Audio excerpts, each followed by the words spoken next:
आपणा सर्वांना विजयादशमीच्या दसऱ्याच्या मनपूर्वक शुभेच्छा।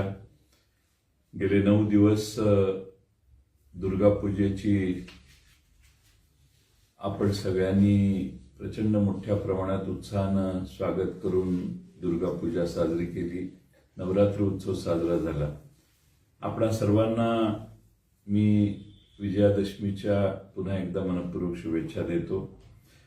दसऱ्याच्या या सणाला फार मोठं महत्त्व आपल्या हिंदू धर्मशास्त्रामध्ये आहे आणि 10वा दिवस जो आहे तो दसऱ्याचा दिवस नवरात्रीनंतरचा हा साजरा करत असताना दुर्गा मातेने 9 दिवस जस महिषासुर राक्षसाचा बरोबर युद्ध केले आणि 10व्या दिवशी त्याचा वध करून त्याच्यावर विजय मिळवला आणि म्हणून 9 दिवसाला नवरात्र आणि 10व्या दिवसाला विजयादशमी म्हणतात। आज प्रभू रामाने याच काळात रावणाबरोबर युद्ध केलं, त्याचाही वध केला। या सगळ्या याच्यात रावण दहन हे आम्ही 10व्या दिवशी आपण भारतात करतो। या देशातल्या अनेक संकटावर, अनेक वाईट गोष्टींवर पडदा टाकून पुढे चांगली सुरुवात करण्याचा देखील एक संकेत त्यातून आपण देशातली आपली जनता घेत असते। आज आपल्या दिवसाला पुन्हा दुसराही अर्थ आहे। विजयादशमीला सीमोल्लंघन करतात अनेक शूर राजे आपल्या राज्य वाढवण्यासाठी आपल्या राज्याच्या बाहेरच्या शेजारच्या राज्यांवर आक्रमण करणार। हा तो विजयादशमीचा दिवस जिथं सीमोल्लंघन होतं आणि म्हणून काही नव्या गोष्टी करण्याचा, काही नवी सुरुवात करण्याचा देखील या दिवसाचं एक वेगळं महत्त्व आहे आणि म्हणून 3.5 मुहूर्तातील एक मुहूर्त म्हणून दसऱ्याचा मुहूर्त मानला जातो। अज्ञानाचा अंधार ज्ञानानं दूर करावा, शत्रूवर पराक्रमाने आणि वैर्यावर प्रेमाने विजय मिळवावा असं या दिवसाचं महत्त्व सांगितलं जातं। डॉक्टर बाबासाहेब आंबेडकर यांनी देखील याच दिवशी 1956 साली तमाम पददलितांना बौद्ध धर्माची दीक्षा देऊन भारतात सामाजिक परिवर्तनाचं चक्र फिरवलेलं होतं। आज मित्रांनो, एक विचित्र काळ आपल्या सर्वांच्या समोरून जातोय। या काळात चांगले विचार लोकांपर्यंत पोहोचले पाहिजेत आणि काय वस्तुस्थिती आहे, परिस्थिती या देशातली काय आहे, महाराष्ट्राची काय, देशाची काय, हे लोकांच्यापर्यंत पोहोचवण्यासाठी आजपासून मुद्दामून राष्ट्रवादी काँग्रेस शरद पवार साहेबांच्या नेतृत्वाखाली आपण सगळे काम करतो। राष्ट्रवादी काँग्रेस आजच्या दिवसापासून महाराष्ट्रामध्ये घरोघरी राष्ट्रवादी हे एक अभियान सुरू करते आणि या अभियानामध्ये आपण सर्वांनाच महाराष्ट्रात पवार साहेबांच्या नेतृत्वाखाली काय काय आपण केलेलं आहे। मागच्या 25 वर्ष आपल्या पक्षाला झाली। या 25 वर्षाच्या कालखंडात या राज्यामध्ये लोकांच्या पर्यंत जात असताना महाराष्ट्रात पवार साहेबांच्या नेतृत्वाखाली कोणत्या चांगल्या गोष्टी झाल्या, देशात कोणत्या चांगल्या गोष्टी झाल्या, ज्याच्यामुळे सामाजिक परिवर्तन शक्य झालं हेही सांगतोय। त्याचबरोबर घरोघरी राष्ट्रवादी या अभिक्रमात मागच्या 9 वर्ष केंद्रात जे सरकार आहे त्या सरकारने काय कामं केली आहेत आणि काय चुका केल्या आहेत, ज्याचा परिणाम या देशातल्या सर्वसामान्य गोरगरीब जनतेवर प्रत्यक्ष आणि अप्रत्यक्ष झालाय याची माहिती लोकांना देतोय। आणि शेवटी देशासमोर झुकायचं नाही, ही दिल्लीसमोर झुकायचं नाही, ही छत्रपती शिवाजी महाराजांनी दिलेली शिकवण ही महाराष्ट्राने, मराठी बाण्याने कायम ठेवलेली आहे। आजही सर्व मार्गाचा अवलंब करून शरद पवार साहेबांना झुकवण्याचा प्रयत्न दिल्लीश्वर करतायत आणि म्हणून महाराष्ट्राच्या सर्व लोकांनी एकसंघ होऊन आज पवार साहेबांच्या मागे उभा राहण्याचा निर्णय घेतलेला दिसतोय। जाईल पवार साहेब तिथं, जातील तिथं प्रचंड मोठं स्वागत आज पवार साहेबांचं होतंय। महाराष्ट्रातली सगळी तरुणाई, आमच्या भगिनी फार मोठ्या स्वरूपात आज पवार साहेबांच्या मागे ताकदीने उभ्या राहताना आम्ही सर्व ठिकाणी बघतोय आणि म्हणून ही महाराष्ट्रातल्या 2 पक्ष, एक स्वर्गीय बाळासाहेब ठाकरे यांचा पक्ष शिवसेना मधल्या काळात त्यांच्याकडून काढून घेण्याचं पाप झालं आणि आता शरद पवार साहेबांच्या नेतृत्वाखालील राष्ट्रवादी काँग्रेसही त्यांच्याकडून काढून घेण्याचं षडयंत्र हे आज देशात चालू आहे. लोक डोळ्याने उघड्या बघतायत की पक्षच ज्यांनी स्थापन केला त्याच्याकडून हिसकावून घेण्याचा प्रचंड प्रयत्न आज चाललेला आहे. इलेक्शन कमिशन ऑफ इंडियाच्या समोर जेव्हा पवारसाहेब जाऊन बसतात आपला पक्ष वाचवण्यासाठी, मला वाटतं महाराष्ट्रातल्या प्रत्येक माणसाला, तो पक्षात असो अगर नसो, त्याला एक चटका त्या निमित्तानं मनाला लावून घेतलेला आहे प्रत्येक माणसाने. आणि या मराठी माणसांनी, बाळासाहेब ठाकरे असोत, शरद पवार साहेब असोत, या मराठी माणसांनी महाराष्ट्राच्या अस्मितेला जागवत आपला पक्ष उभा केला, निर्माण केला. त्याची मोडतोड करण्याचा प्रयत्न महाराष्ट्रात होताना दिसतोय.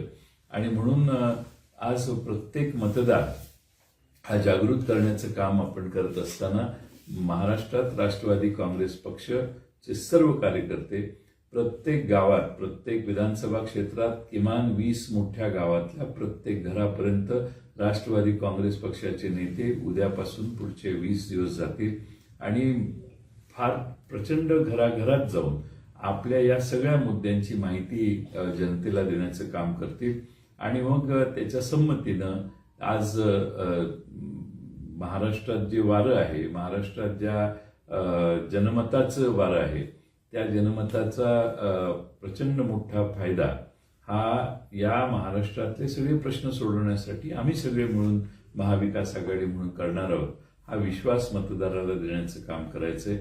आणि त्याचबरोबर मी महाराष्ट्रवादी, लढा अस्मितेचा, आपल्या स्वाभिमानाचा हे स्टिकर देखील जे आपल्या विचार मानणारे आहेत त्यांच्या घरावर चिटकवण्याचं काम देखील आपण भविष्यकाळात पुढच्या ह्या घरोघरी राष्ट्रवादी या कार्यक्रमात आपण करायचंय. शेवटी एका नव्या परिवर्तनासाठी आपण पाऊल टाकतोय. मला पूर्णपणानं खात्री आहे की पवार साहेबांच्या विषयी ममत्व असणारा, पवार साहेबांच्या नेतृत्वावर, कार्यावर, कर्तबगारीवर विश्वास असणारा पक्षाचा प्रत्येक कार्यकर्ता आणि पदाधिकारी हा उपक्रम आपल्या गावात, आपल्या भागात प्रभावीपणानं साजरा करेल. शेवटी येणारा काळ, येणारं भविष्य हे मित्रांनो पवार साहेबांच्या नेतृत्वाखालील आपल्या राष्ट्रवादी काँग्रेस पक्षाचा आहे. महाराष्ट्रातल्या जनतेचा जनमताचा कानोसा जर घेतला तर आज महाविकास आघाडीच्या बाजूनं महाराष्ट्रातलं जनमत झुकलेलं आहे. आणि म्हणून महाराष्ट्रातल्या जनतेसाठी आपण सगळ्यांनी हा लढा उभारत असताना येणारा वर्षभराचा काळ, अगदी आजच्या तारखेपासून पुढच्या ऑक्टोबरपर्यंतचा काळ, हा संघर्षाचा, महाराष्ट्रातल्या जनतेच्या हिताची मागणी करणारा आणि त्यासाठी लढा उभारण्याचा आणि त्याचबरोबर या महाराष्ट्रात राष्ट्रवादी काँग्रेस पुन्हा भक्कमपणाने उभा करण्याचा काळ आहे. अनेक लोक ज्यांना पवार साहेबांनी मोठं केलं, ती लोक आमचा पक्ष सोडून गेली. ज्यांनी पवार साहेबांचं बोट धरून राजकारणाची सुरुवात केली त्यांनी देखील पवार साहेबांची प्रतारणा केली. आणि म्हणून आज जे आमच्यातून गेले त्याबद्दल मला काहीच बोलायचं नाही. ज्यांना जायचंय ते गेले. पण आज नव्या पिढीची तरुण मुलं, तरुण कार्यकर्ते, नवे चेहरे आज राष्ट्रवादीमध्ये पुढे येताना दिसत आहेत. त्यांचं देखील विजयादशमीच्या निमित्तानं मी मनपूर्वक स्वागत करतो. हजारोच्या संख्येने प्रत्येक विधानसभा क्षेत्रात, प्रत्येक तालुक्यात नवी कार्यकर्ते पुढे येत आहेत. राष्ट्रवादी काँग्रेस पक्षाने, मला आठवतं अनेक वर्षापूर्वी माझ्यासारख्या, मी असेल, आर पाटील असतील, अनेक तरुणांना संधी दिली. पवार साहेबांना तरुणांना संधी देण्याचं जे स्वप्न आहे, आजही पवार साहेब 83 वर्षी म्हणतात की मी माझा पक्ष पुन्हा उभा करेन. याचा अर्थ 83व्या वर्षी देखील पवार साहेबांना हा विश्वास आहे की आपण महाराष्ट्र पुन्हा एकदा उभा करू शकतो. आणि त्यामुळे कुणी कितीही मोडण्याचा प्रयत्न राष्ट्रवादी काँग्रेस केला तरी पवार साहेबांची जिद्द हीच राष्ट्रवादीच्या महाराष्ट्रातल्या कार्यकर्त्याची ताकद आहे. पवार साहेबांचा विश्वास हाच तुम्हा आम्हा सर्वांसाठी आपलं मोठं सगळ्यात भांडवल आहे. आणि म्हणून आज जिथं पवार साहेब उभा राहतील तिथं राष्ट्रवादी काँग्रेस उभी आहे, हे चित्र आज महाराष्ट्रात सर्वत्र दिसतं. आपल्या सगळ्यांना माझी कळकळीची विनंती आहे की आज खेडोपाडी कुठेही जावा आणि एकच चर्चा तुमच्या कानावर येईल आणि ती म्हणजे शरद पवार साहेबांच्या नेतृत्वाखालील राष्ट्रवादी काँग्रेसला आता पुन्हा चांगले दिवस येणार आहेत. आणि म्हणून कुणी काही म्हणून आज साधनं कमी असतील, आज यंत्रणा कदाचित कमी असेल, पण जनमताचा आधार राष्ट्रवादीला यापूर्वी नव्हता. एवढा मोठा जनमताचा आधार आलेला आहे. पक्ष अधिक निर्मळपणाने लोकांच्या समोर जाऊ शकतो आणि जनतेच्या मध्ये प्रतिमा असणारी अनेक नवे कार्यकर्ते आणि नेते आम्ही भविष्यकाळात उभा करणार आहोत. त्यासाठी आज आपण सीमोल्लंघन करतोय असं माझ्यासारख्या कार्यकर्त्याला वाटतंय. महाराष्ट्रातला हा स्वाभिमानाचा लढा आहे. आम्ही दिल्लीतून कितीही प्रभावीपणाने आमच्यावर कितीही आकसबुद्धीने कोणतीही कृती झाली तरी आम्ही सगळे पवार साहेबांच्या मागं ताठपणाने उभा राहून महाराष्ट्रात पुन्हा एकदा पवार साहेबांच्या स्वप्नातला महाराष्ट्र उभा करण्याचा प्रयत्न करतोय. आणि त्यासाठीच आज 25 वर्ष जनसेवेची, महाराष्ट्राच्या विकासाची या पद्धतीनं महाराष्ट्रात देशात महिलांना, सैन्यात महिलांना संधी दिली असेल, राजकीय आरक्षण पहिल्यांदा देशात आणायचं काम देखील पवार साहेबांनी केलंय. आणि आज आरक्षण दिले म्हणतात, पण ते आज नाही, 2029 नंतर त्या 6 वर्षाच्या नंतर होणाऱ्या गोष्टीवर विश्वास किती ठेवायचा. पवार साहेबांनी निर्णय घेतले, त्याच दिवसानंतर आरक्षण लागू झाली. मग 30% पहिलं आरक्षण असेल, 33% दुसरं आरक्षण असेल आणि 50% आरक्षण असेल स्थानिक स्वराज्य संस्था, हे पवार साहेबांच्या विचारानं आले. सैन्यात देखील महिलांना संधी काम करण्याची, मुलींना देण्याचं काम हे पवार साहेबांच्या कल्पनेतून आलं. 71,000 कोटीची कर्जमाफी देखील शरद पवार साहेबांच्याकडून देण्यात आली. अन्नधान्य उत्पादनात देश स्वयंपूर्ण करण्याची काम हे कुणी केलं तर पवार साहेबांच्या कृषी धोरणाने केलं. महिलांना राजकीय संधी देण्याचं काम देखील या देशात पहिल्यांदा शरद पवार साहेबांनी विचार मांडला आणि नंतर मग सगळ्यांनी त्याचं अवलोकन केलं, त्याची पाठपुरावा केली. या राज्यामध्ये MIDC असेल, अगदी आमची मागच्या सरकारमध्ये 2.5 वर्षात सगळ्यात लोकप्रिय असणारी शिवभोजन थाळी ही योजना देखील आमच्या महाविकास आघाडीच्या 2.5 वर्षाच्या काळात झाली. हे आपल्याला मित्रांनो विसरता येणार नाही. अगदी आज सगळ्यात लोकप्रिय योजना जी 25-15 आहे ती देखील मी ग्रामविकास मंत्री असताना राष्ट्रवादी काँग्रेस या आघाडीच्या सरकारनं केलेली होती.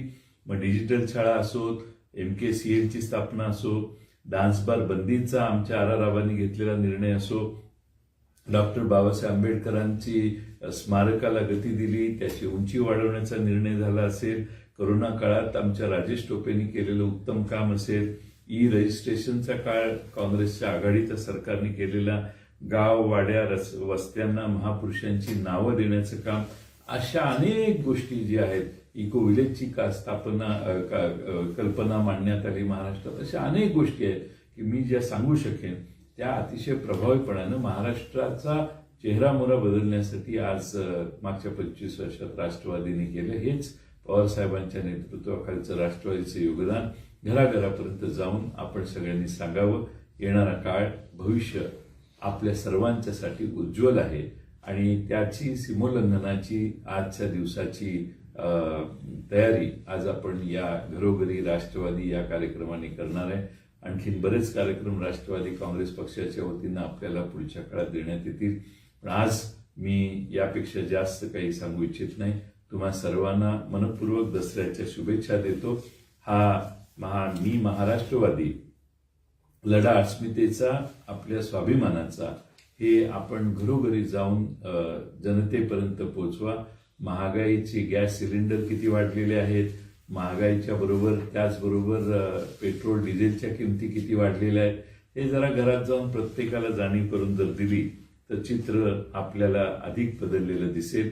आणि म्हणून आपल्या सर्वांनी महाराष्ट्रात मागच्या काळात काय झालं, 8-9 फार मोठ्या संस्था महाराष्ट्रातनं, कारखाने महाराष्ट्रातनं शेजारच्या राज्यात किंवा दिल्लीला नेण्यात आले.